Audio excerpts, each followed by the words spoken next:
spiritual maturity. No? Murag na nasud pod. Hallelujah. No, nakingon ang ato ang pulong dere sa Ecclesiastes 12:9 diya nagingon dugang pa tungod kay ang mawali maalamon man nagtudlo usab siya sa kamatuon sa katawhan sa kahibalo. Praise God na napa sa kalibutan karon mga igsoon nga puno kayo ang opinion. Amen? Pupost ka sa social media unsa man dayon na mga comments positive, negative, na mga basher, na supporter, di ba? Amen? Yes. Dari lang ilang amen, kulang ato ang kuhan. Pero dili tanan pag-bash maayo. Di ba? Mga galing nilungtad ang mga anxiety, emotional destruction, stress, unsa pa? Nagana kay mga mention yun sa mga sakit karon. Sa una bughat-bughat raman. Di ba?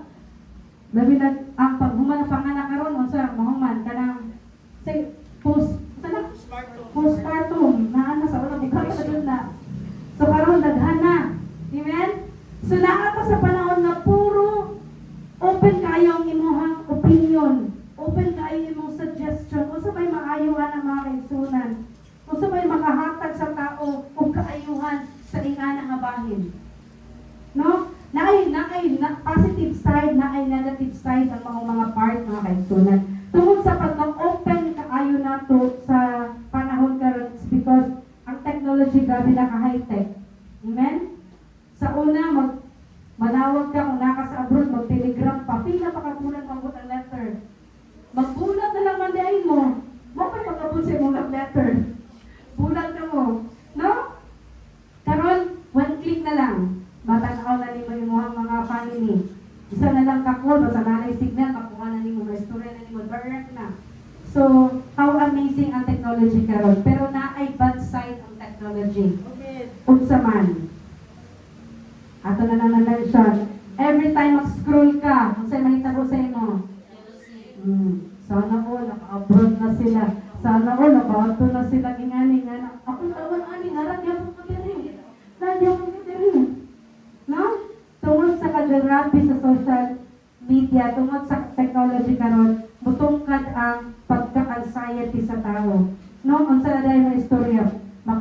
Istorya na dahil nagdilig maayo. Dilit na matinud-anon imong istorya. Sama sa mga magwawali, kinahanglan ang magwawali every now and then before mo tindog sa pulpit mag-amput jud.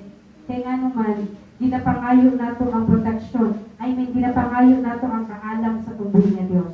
Amen? Ginapangayo nato ang protection sa atong mga words nga gamiton diri sa pulo. Kaya nga ng Kolosas kanina, kinahanglan ang atong mga sinultihan, tinimplahan o asin. Kinahanglan tinimplahan o asin. Kung kinahanglan, kita tanan mga igsuon nga ingon pa na mature diha sa ato ang pagtulunan, kinahanglan ang ato mga pulo makaunsa. Kinahanglan madinasigon. No, dili ta distraction, dili ta mohingo og mga mubungat og mga words nga wala nato ginahuna. No, kaya ang atong tema unsa ganit? Faithful words for a faithful people. Kaya gitawag man katawan sa Ginoo, kinahanglan ang mga salita, sa mga words na magawa sa atong mga bakbak. Makahatag og pagdasig, makahatag og encouragement, makahatag og pag-lift up sa tao, na magpadayon bisag kung sa pananaghan sa pagsulay, magpadayon kay kinsa may wala isulayan. Amen? Itapit pud galina, natakil pud galina si King Solomon. Gitagakan siya opportunity sa Ginoo. Nakikistorya ang Ginoo sa iya unsa ang imong gusto kay tungod sa iyang pagka-faithful, gitagaan siya chance sa Ginoo nga mopili. Wealth or knowledge. Or unsa pa to siguro mga choices. O siguro kung kita tagaan choice sa Ginoo karon unsa tong kuno? Realidad.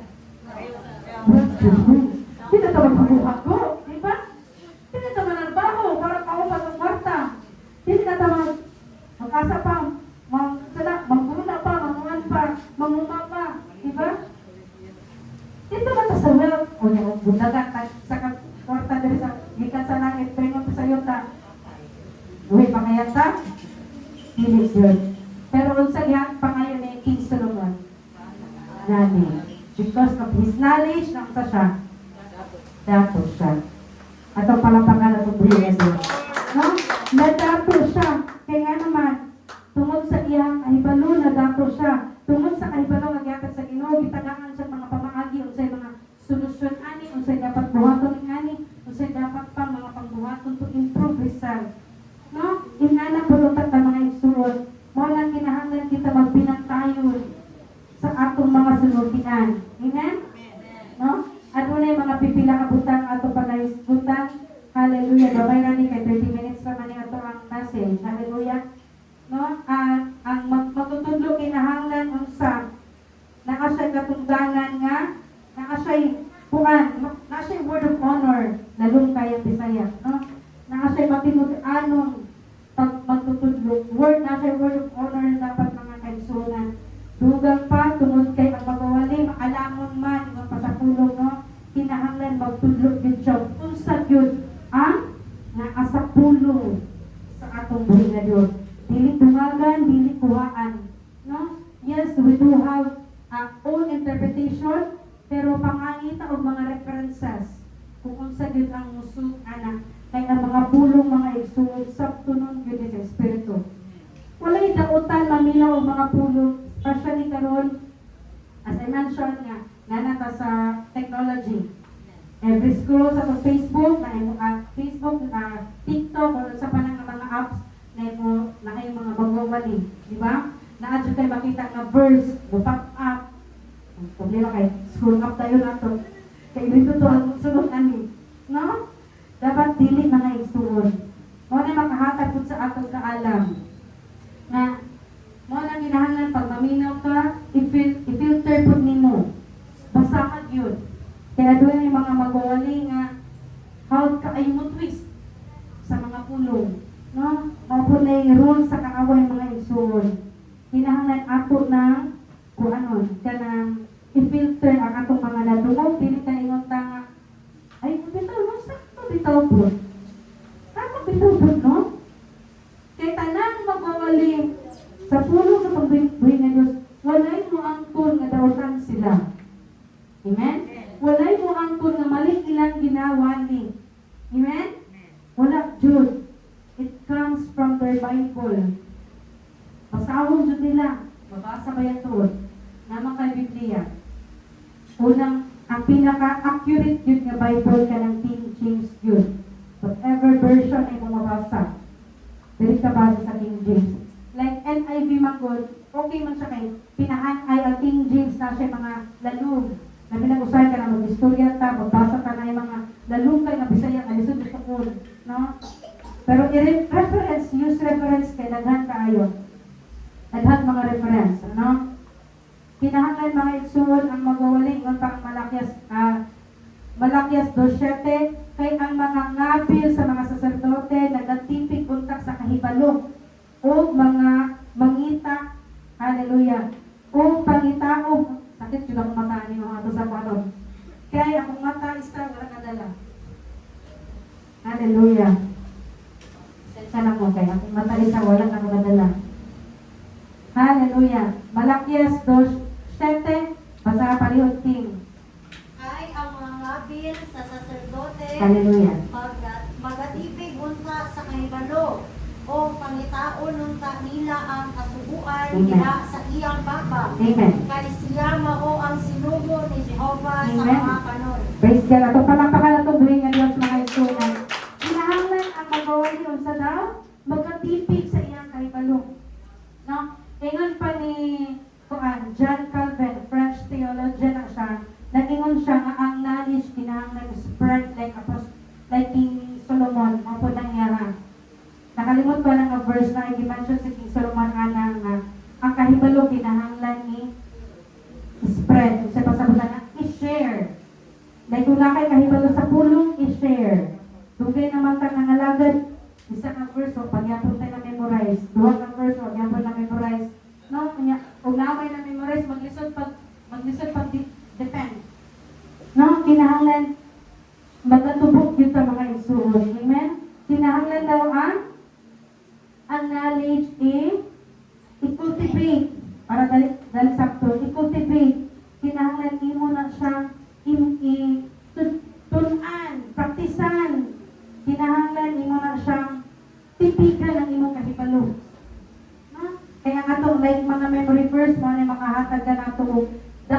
ayuna siya ug kahimuan pag-abot sa dakong kasakitan ng kaigsunan. Moabot ang panahon na wala na'y panagtikong, wala na'y gathering, wala na'y pagsimba. Mao na ang ato ang mga shield, mga kaigsunan. Klaro kaayo, hallelujah. Mao na mga igsuon nga kinahanglan kita mga igsuon mag-iluswagon ta, no? Let's climb everything every now and then mga igsoon sa atong kahibalo. Ayaw pag-settle na ay diri lang man jud ko, ay mawala man jud ni, mawala din ako kahibalo. Amen? Kay dili bayad kita mag-graduate sa college o dili ta mo sugod pod o dili po ta mo pursue. Amen? Atong palapakan atong buhi nga Dios. Mao nagsama sa atong pagbaton o kahibalo sa puno sa atong buhi nga Dios, kinahanglan i-cultivate nato, atong i-mold, atong i-practice ang atong mga kahibalo. Kaya kung dili mo na i-share, dili man na ma-practice. No? Na kay mga friends, a circle of friends, isa lang, duha. Mag-sharing mo na sa even sa school, sa work, bisag diri. At ay mga activity ana. Amen? Kinahanglan i-share yun mo ang mga pulong. Okay, we aim bayat yun na entire world na makabalo sila sa pangalan sa tungbuhin ng Diyos. Atong palapakan na tungbuhin ng Diyos mga igsunan. Hallelujah. Mga lang mga igsunan, kinahanglan na ito nga unsa magtuon sa pulong. No? Kinahanglan imuhang tunan ang pulong mga igsunan. Dili kay tunan lang, ay, ako ba ang magbuwang karon? Ako ba ang magwali? Ako ba ang mag-Sunday school karon? Ako ba ang magwala karon? Di pa po ka magtuon. Diba? Realidad ba yan? Nga ba yung usahay? Diba? Pero kung sa kalindot, pag naatay mga daily reading sa Bible, daily prayer, diba? Topic na lang ato. Halos tanang topic siguro ato lang na-discuss. No? Tanan. Gikan pa yung panil-enjoy sa tanang pamatasan, ato lang i-discuss. Sa forgiveness, ato lang i-topic. Tanan, halos. Pero makalimot, gihapon ta. Kaya naman, wala na mga take notes nato, wala na tayo mga notebook, di ba? No, nga. Mga bunga sa badudyo, pangitaan na punta atong notebook o papel, notebook o ballpen. No? Hallelujah. Mga igsoon, dako mo kahimuan ang atong ang notebook o pen sa ato ang pagsimba. Ano man, maka-take note to mga verses. Diba yung mga memorize tanan, magaling ka, sige, nagpaminagwali, sige, kaganda na nato, napadunggan na wali, hantong karoon may kapatid, bitaw no, tama po ba yan siya? Wala pa ba magyapon? Wala pa magyapon pa ba eh. Amen? Eh, makalimot lagi, pero na kayo note, every now and then, refresh ni mo, dako kayo kahimungan, dili na mabasa, dili na makuhan. So, wala ka tayo assignment mahitabo. Wala assignment thing. Matubag na tanan. Asa mabasa? No? Mga na mga igsunan, dako kayo kahimuan. Unsay epekto sa matinud-an nga pulong? Sa epekto sa mga. Kung imo mo sa ka-friend, ang istorya sa imo, sincere kayo, sa epekto sa mga na. Di ba matouch ka? Di ba matungog ka? Pag may nga badungan ka, ay, lagi pag-inganak ba? Di mo siya para sa inyo mga. Ay. No? Basta ito yung ni Jester. Kaya si Jester kay vlogger naman tayo niya. No? Yun siya, o dilig na daw, wala na lang gusto sa inyo, ayaw pagugos. Ang anak to? Di na doon. Amen? Apan, unsa man, kinahanglan matinud-anon, sincere ang imong mga pulong. Especially sa tuwa mga igsoon, kinahanglan sincere ang mga pulong. Dili ka anang puro yaga-yaga, puro na lang kuan. Butang nato ang ato mga pulong, pinulungan sa saktong kuan. Kumbaga, event. No? Pagkahay natin diri sa simbahan, dili ta magbuhay ng mga pulong na dili maayo. Even if asa pa ka, labi na ilang ka na kristuhanan ka, kay sugat ka sa asa. Sugat ka sa kalibutan, let be shine our light sa kalibutan mga igsoon.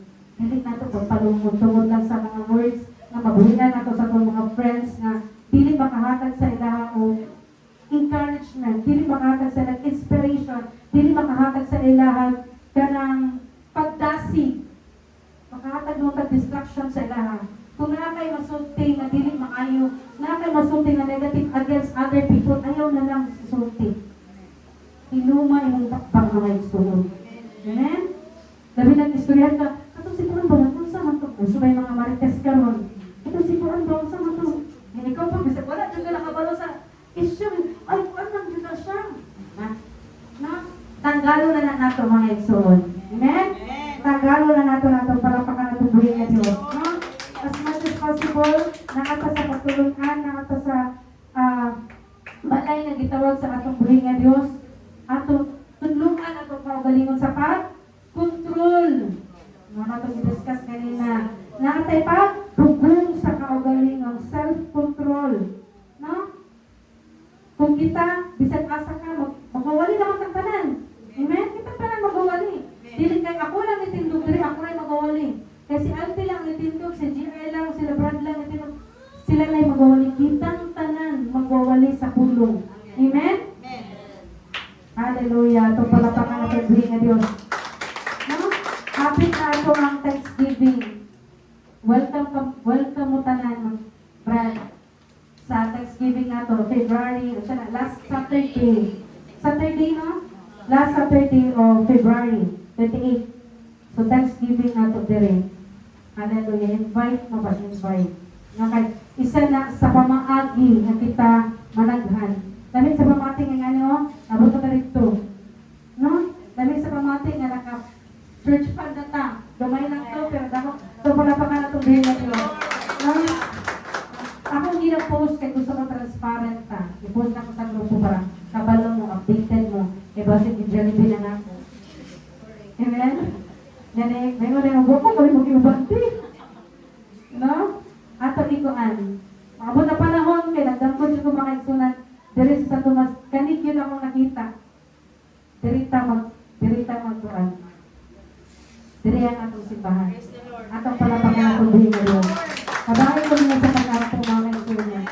Hallelujah. Kay, kung manimpat ang tanan, di ba yan dito maigog diri?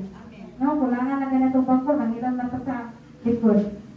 Amen. Mana mga igsoon, dako kayong epekto ang atong mga pulong sa mga tao nga dili magtutoo, especially sa mga tao nga kaumpa nato sa church. Masipit man ta, hindi wala sa may perfecto. Makabuhi man ta mga words nga dili maayo. Mo na before ta mo buhi og words pamalandunga sa maayo pod. No pamalandunga sa kung sakto ba ni? Kay tungod sa imong kainit, tungod sa imong pagka-emotional, tungod sa imong pagka-overwhelmed. Mali na ang words nga nabuhian. Nakapasakit na dahil ka sa iya, abi na joke ra to. Di ba na mga joke na sakit ba ya? Di ba? Labi nagdanang English ni mo, sakit to, pero dito siya kasabot, pero sakit to. No? Wala kinahanglan plastara. Huwag na ito ningal nga. Tanang problema, ikaw pa ni Jojo, tanang problema nga solusyonan sa sakto nga panag-istoryahay. Sa sakto nga words, sa sakto nga tunada, no? Masolusyonan lang ang tanang problema. Amen? Huwag niya, maunsa pa mo, hanay pa ang inyong panaguban. Amen? Hallelujah. Mga na makaigsunan, isip mga anak pa sa pagbuhay ng Diyos, kinahanglan unsa, tinimplahan o gasin ang atong mga pulong. Hallelujah. Glory to Jesus Christ. Ito pala pa ka na itong buhay ng Diyos na nagkailan. No, hallelujah. Kinahanglan ang atong mga pulong, tinimplahan o gasin mga igsoon. Atong basahon, buhat 2:37. Hallelujah. Glory to Jesus. Basahan pa rin po. 37, yes. O sa ilang pagkadungog niini, isakitan sila sa kasing-kasing. O kang Pedro o sa ubang mga apostoles. Sila nangutana nga nanag-ingon. Mga igsuon, unsa may among panabuhaton. Natayotso, kung si Pedro mitubang kanila, pag ginursol kamo o pabautismo kamo ang matakusa kaninyo sa ngalan ni Jesucristo tungod sa kapasayloan sa inyong mga sala, o galawat ninyo ang gasa na Espiritu Santo. Amen. Atong palapakan atong buhay nga Diyos. Ang mga pulong mo sa muntisto sa konsensya sa atong kasing-kasing. Bagon sa mata, pamuntisto sa atong kasing-kasing, maghinunsulta. No? Sumakato sila, mga sundalo, wala man tayo kaalam. Dahil kang Kristo. Pero nasakitan sila sa ilang gibuhat. Kung sa ilang gibuhat, kung sa man umuhaton para mapasayro ang sala. Diba? Wala po sila knowledge about Christ. Ang ilang trabaho is dakpon lang si Kristo. Patyon lang siya, wala ang nasa ilang isip. No? Pero isagitan sila sa ilang kasing-kasing. Punta, ingana, punta. Itang mga Kristohanan, dili na to i-take for granted atong panagsimba. Amen? Atong panagtapukay. Amen? Atong conference, atong mga gathering. Kaya unsa man isa makapahatag sa tuwa og pagdasi, isa makapahatag sa tuwa og encouragement na magpadayon sa kadaghan sa problema, sa kadaghan sa gihatag sa kaaway karon ng mga stress, anxiety, depression, unsa na lang. Pero unsa man, gitagangan tag paglaom sa tubuhi nga Dios. Don't forget that mga igsoon. Hallelujah. Manindog ka tanang mga igsoon. Hallelujah. Hallelujah, hallelujah, hallelujah. Praise God. Glory to Jesus. Inangabisan sa kamubot sa ato ang mga pulong karong mga rasa. Timanhi, always trust and obey to God, and He will give the desire of your heart, mga igsoon. Hallelujah, hallelujah. Praise God. Atong awiton samtang kita magapadayon sa katapusang bahig sa itong panibaon, mga igsoon. Atong awiton ng sudulang biyaya. This is the perfect time na pamalandungin ninyo ang atong buhay na Diyos. Sa inyong mga kinabuhi, sa atong mga kinabuhi, for how deep God is our life. Kung unsa tagi control sa atong buhay na Diyos,